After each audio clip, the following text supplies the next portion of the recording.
As a neurosurgeon, I've witnessed the devastating fragility of the brain. Strokes happen without warning, irrevocably altering lives. After the crisis, the question is always, why? The answer often lies hidden, in our medicine cabinets. Millions take vitamins, believing they're proactive but may be unknowingly increasing their stroke risk. Certain supplements can spike stroke risk by 300%. Today we expose the 6 dangerous vitamins every senior must understand. This is backed by science. Let's begin. Our first subject is vitamin E, a supplement widely praised for its antioxidant properties and its supposed benefits for skin, heart, and immune health. For decades, it has been a cornerstone of the wellness industry, recommended for everything from slowing aging to preventing chronic diseases. Many people, especially those over 50, take it religiously, believing it acts as a shield against cellular damage. This belief isn't entirely unfounded. Vitamin E is a crucial nutrient. However, what is critically misunderstood is that not all vitamin E is created equal. There is a profound and potentially dangerous distinction that the vast majority of consumers are completely unaware of. On one hand, you have natural vitamin E. This is the form found in foods like almonds, sunflower seeds, spinach, and avocados. In nature, vitamin E exists as a complex of 8 different compounds, 4 tocopherols and 4 tocotrienols, all working in synergy within your body. This natural complex, often listed on labels as dl-alpha-tocopherol with its supporting family of compounds, is what our bodies have evolved to recognize and utilize effectively. It integrates seamlessly into our biological systems, performing its antioxidant duties as intended, protecting cell membranes from the damaging effects of free radicals without causing undue harm. On the other hand, we have synthetic vitamin E, the kind that dominates the shelves of most pharmacies and supermarkets. This version is chemically manufactured, often derived from petroleum products. You can identify it on a supplement label by the prefix DL, as in dl-alpha-tocopherol. That small L makes a world of difference. It signifies a synthetic mixture that includes a mirror image form of the molecule that is not found in nature. Your body struggles to recognize and process this foreign isomer. It's like trying to fit a left-handed glove onto your right hand. It might go on, but it doesn't fit properly, and certainly won't function as it should. This distinction is not just a matter of academic biochemistry, it has life or death implications. While the body can metabolize and excrete some of this synthetic form, it can also interfere with the absorption and function of the natural vitamin E you get from your diet. More alarmingly, numerous large-scale credible studies have begun to reveal a dark side to high-dose synthetic vitamin E supplementation. This man-made version of vitamin E has been linked to an increased risk of hemorrhagic stroke. Unlike ischemic stroke, which involves a clot, hemorrhagic stroke occurs when a weakened blood vessel in the brain ruptures and bleeds. High doses of synthetic vitamin E, dl-alpha-tocopherol, can significantly increase your risk for this type of brain bleed. It can overly inhibit the blood's ability to clot, a condition known as coagulopathy, making vessels susceptible to rupture. A major clinical trial found a statistically significant increase in hemorrhagic strokes among those taking high-dose synthetic vitamin E. The conclusion is consistent. While low-dose food-based vitamin E is beneficial, high-dose synthetic supplements carry a risk of brain bleed. It's a risk that is simply not worth taking, especially when safer alternatives are readily available. It is imperative that you become a vigilant consumer and an expert at reading supplement labels. When looking at a vitamin E bottle, find the ingredients list and look for the specific form of vitamin E used. Hunt for the prefix DL. If you see dl-alpha-tocopherol, that bottle contains the synthetic form. This is your red flag. Place that bottle back on the shelf and walk away. Instead, look for vitamin E listed as d-alpha-tocopherol. The single letter D indicates the natural form. Your best source, however, will always be your diet. Before starting any new supplement, have a conversation with your doctor. Next, we turn our attention to vitamin A, another essential nutrient that plays a critical role in vision, immune function, and cellular growth. It is absolutely vital for a healthy life. We obtain it in 2 primary ways. From colorful fruits and vegetables, our bodies convert compounds called carotenoids, like beta-carotene, into vitamin A as needed. This is a wonderfully safe and regulated process. The other way is by consuming preformed vitamin A, also known as retinol, which is found in animal products like liver, fish oil, eggs, and dairy. Retinol is the more potent, active form of the vitamin, and it's also the form most commonly used in high-dose supplements. Herein lies the danger. While a sufficient intake of vitamin A is crucial, it is what we call a fat-soluble vitamin. Unlike water-soluble vitamins, such as vitamin C or the B vitamins, which are easily flushed from the body if you take too much, fat-soluble vitamins like A, D, E, and K are stored in your body's fatty tissues and organs, particularly the liver. This means they can accumulate over time to toxic levels, a condition known as hypervitaminosis. Many people, in their quest for better health, mistakenly believe that if a little is good, a lot must be better. When it comes to vitamin A, this logic is not just flawed, it's profoundly dangerous. The problem is that high-dose retinol supplements bypass the body's natural, demand-driven conversion system.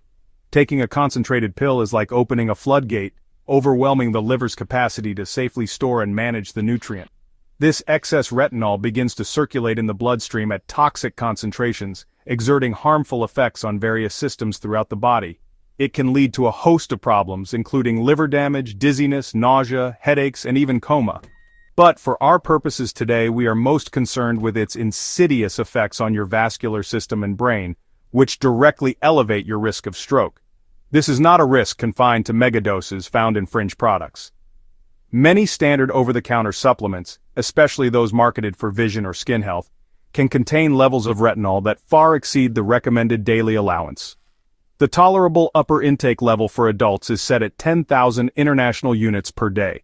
It is surprisingly easy to exceed this limit if you take a dedicated vitamin A supplement on top of a multivitamin and a diet rich in fortified foods. This gradual chronic overdose can set the stage for a future vascular event without you even realizing it. How does a vitamin A overdose increase stroke risk? Toxicity impacts the brain and its blood supply. Hypervitaminosis. A can corrode arteries, promoting inflammation.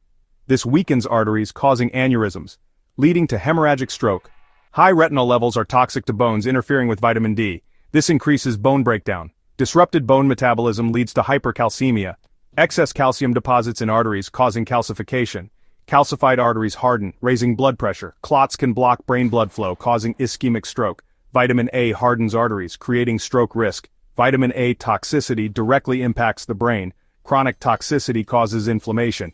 Brain circulation is compromised, increasing vulnerability to damage. Safely getting vitamin A starts with a food-first philosophy. Your body intelligently converts beta-carotene from foods like carrots, sweet potatoes, and kale, only taking what it needs. Nature provides a safety switch. If you consume animal products, you will get sufficient pre-formed retinol from sources like eggs and milk. The danger lies in supplementation. Exercise extreme caution. Avoid high-dose supplements unless prescribed by your doctor. Discuss supplements with your healthcare provider. Make informed choices to support, not decline, your health. Balance is everything. We now turn our attention to a supplement many people reach for in the pursuit of enhanced memory and cognitive function: Ginkgo biloba. It's an ancient plant extract, and for centuries, it's been hailed as a natural remedy. Many believe that because it comes from a tree, it must be inherently safe, a gentle helper for our brains. This perception of natural equating to harmless is a dangerous misconception I see all too often in my practice. The truth is, the very properties that make ginkgo potentially beneficial can also place certain individuals in grave danger, especially when its effects are not fully understood. The allure of ginkgo is powerful. It's marketed as a key to unlocking a sharper mind, to fighting off the fog of age. Consumers see it on the shelf, often adorned with images of green leaves and promises of mental clarity, and they trust it. They add it to their daily regimen, sometimes without even mentioning it to their doctors, believing it's just another vitamin. But ginkgo is not a simple nutrient, it's a potent bioactive compound with significant effects on our physiology. It actively influences how our blood circulates and, most critically, how it clots. This isn't just a gentle nudge to the system, it's a direct intervention. This is where the illusion of safety shatters and a serious risk emerges. Ginkgo biloba has blood-thinning properties. It works by inhibiting a substance in our bodies called platelet activating factor, which plays a crucial role in forming blood clots. For someone with sluggish circulation, this might sound beneficial. However, when you combine this natural blood thinner with a prescription anticoagulant, medications like warfarin, clopidogrel, or even daily aspirin, you are essentially doubling down on the effect. You're not just thinning the blood, you're creating a scenario where the body's ability to stop bleeding is severely compromised. It's a recipe for a potential disaster hidden in plain sight, a chemical interaction occurring silently within the body. The person taking this combination might feel fine for days, weeks, or even months. They may even attribute their perceived well-being to the Ginkgo, all while their risk for a catastrophic bleed escalates. They are unknowingly walking a tightrope without a safety net. Let's be very clear about the specific danger we're discussing here. When you combine Ginkgo biloba with another blood thinner, you dramatically increase your risk of a particular type of stroke, a hemorrhagic stroke. Unlike an ischemic stroke, which is caused by a clot blocking a blood vessel in the brain, a hemorrhagic stroke occurs when a blood vessel actually ruptures and bleeds into the brain tissue. This is, in many ways, a more devastating event. The bleeding itself causes damage by compressing brain cells, and the resulting inflammation and swelling can lead to widespread, often permanent, neurological injury. It is a neurological crisis of the highest order. Imagine the delicate network of arteries and veins that supply your brain with the oxygen and nutrients it needs to function.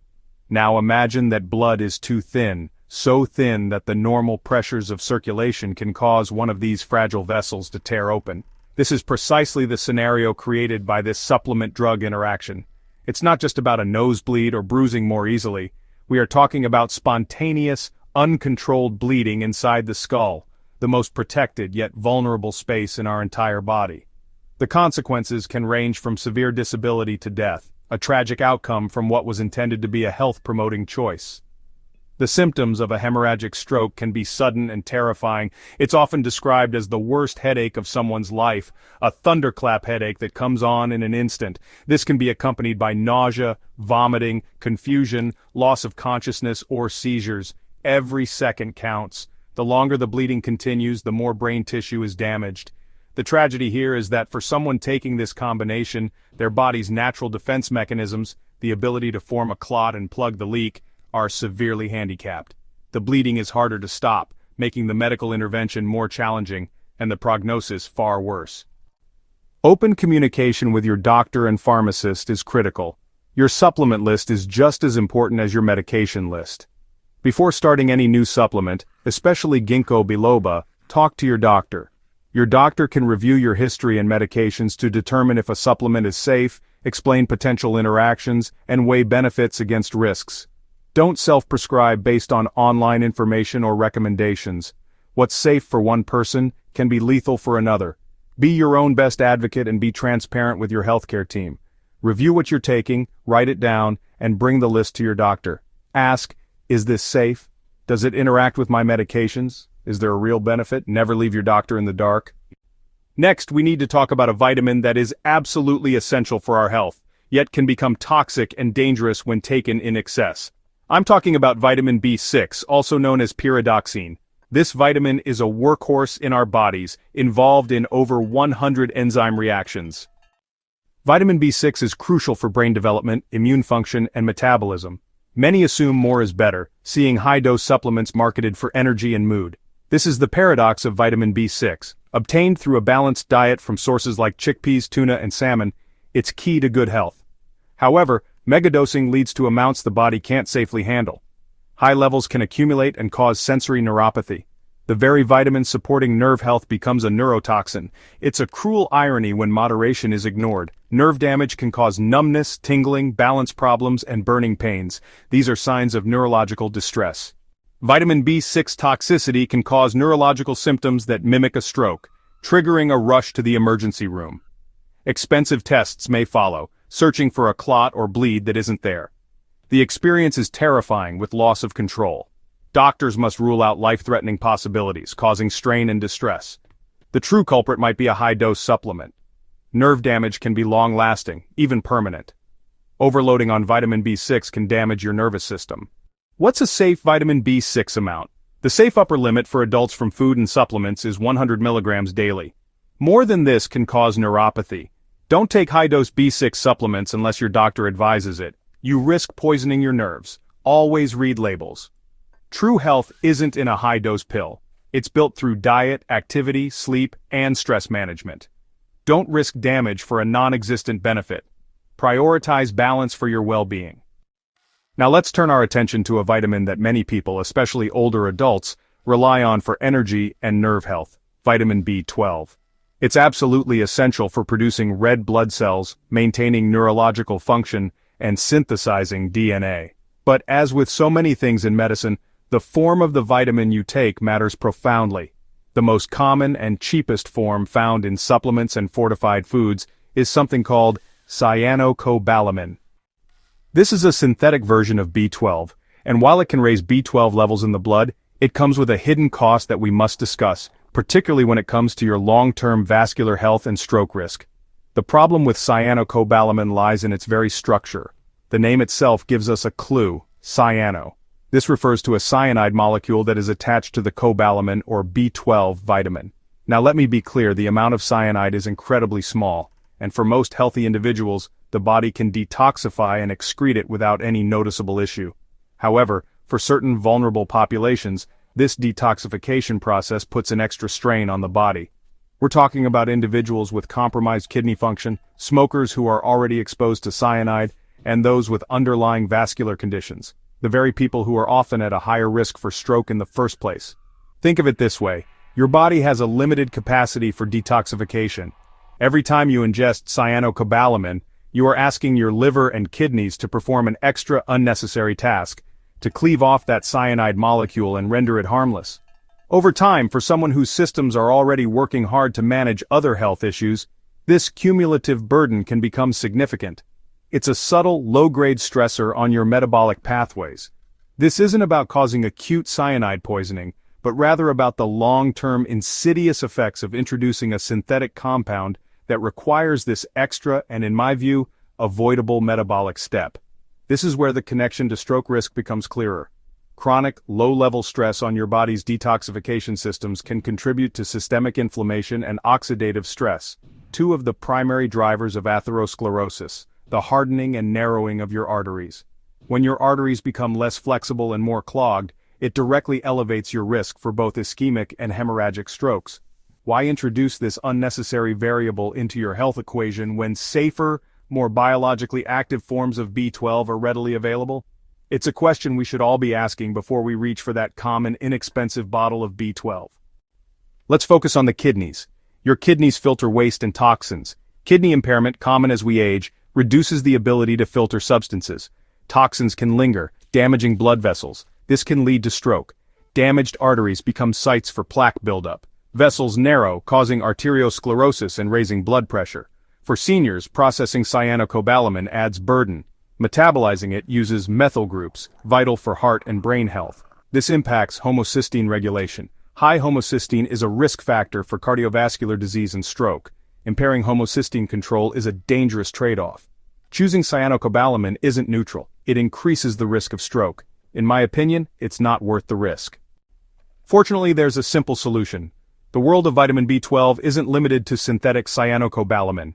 Nature offers superior, body-ready versions. I recommend Methylcobalamin and Adenosylcobalamin. These active forms are directly usable by your body. Methylcobalamin is active in the nervous system, protecting brain health. Adenosylcobalamin, found in mitochondria, is essential for energy metabolism. Choose supplements with methylcobalamin, adenosylcobalamin, or both for comprehensive support. We now arrive at our final and perhaps most pervasive risk: the danger of over-supplementation itself. In our health-conscious culture, there's a pervasive belief that if a little bit of a vitamin is good, then a lot must be better. This has led to a cabinet full of bottles for many people, each promising vitality, longevity, or protection from disease. We take a multivitamin, then add some extra vitamin C for immunity, some vitamin D for bones, a B complex for energy, and maybe some fish oil for our heart. But this uncoordinated more-is-better approach can be a recipe for disaster, creating a toxic cocktail that can inadvertently increase your stroke risk. The human body is a finely tuned symphony of biochemical reactions.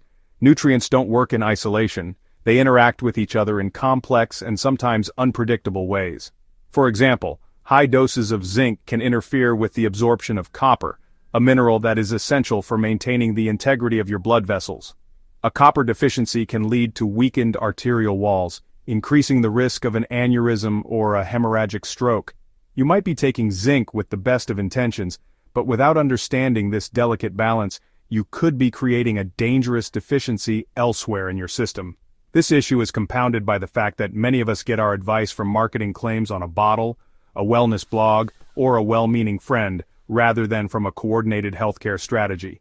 Each supplement is viewed as a single, isolated intervention, but your body doesn't see it that way. It sees a flood of compounds that it must process, metabolize, and balance.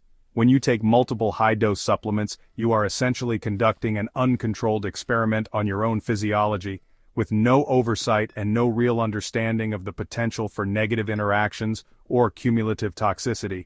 It's crucial to shift our mindset from one of accumulation to one of precision. Your goal should not be to take the most supplements, but to take the right supplements, in the right doses, for your specific needs. This requires a holistic view of your health, your diet, and your existing medical conditions. Simply piling on more and more vitamins without a clear, evidence-based reason is not a proactive health strategy. It's a gamble. Let's delve into the dangers of supplement combinations. Ginkgo biloba, vitamin E, and fish oil, when combined with blood thinners or aspirin, can create a dangerous anticoagulant effect, increasing the risk of hemorrhagic stroke. Fat-soluble vitamins, A, D, E, and K, can build up to toxic levels, leading to hypervitaminosis and increased intracranial pressure.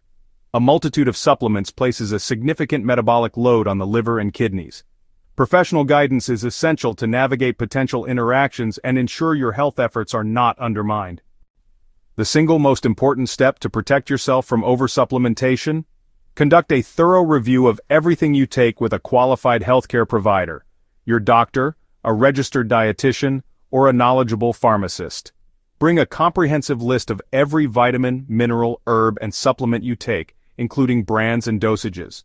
I call this a brown bag review. Your healthcare provider can identify redundancies, dangerous interactions, and assess if supplements are appropriate for your health conditions. Do this at least once a year, or when adding a new supplement.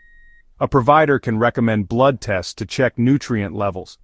This is one of the most powerful preventive health measures you can take. So, how do you navigate the complex world of supplements to support your health? The path forward is based on science, caution, and partnership with your healthcare team. Always stick to clinically recommended doses and avoid synthetic forms whenever possible. Take supplements with food to enhance absorption. Prioritize nutrients from a diverse diet of real whole foods. Supplements should fill gaps, not replace your diet. Run your supplement list by your doctor annually and don't fall for the hype. Be a critical consumer and always put safety first. Thank you for watching.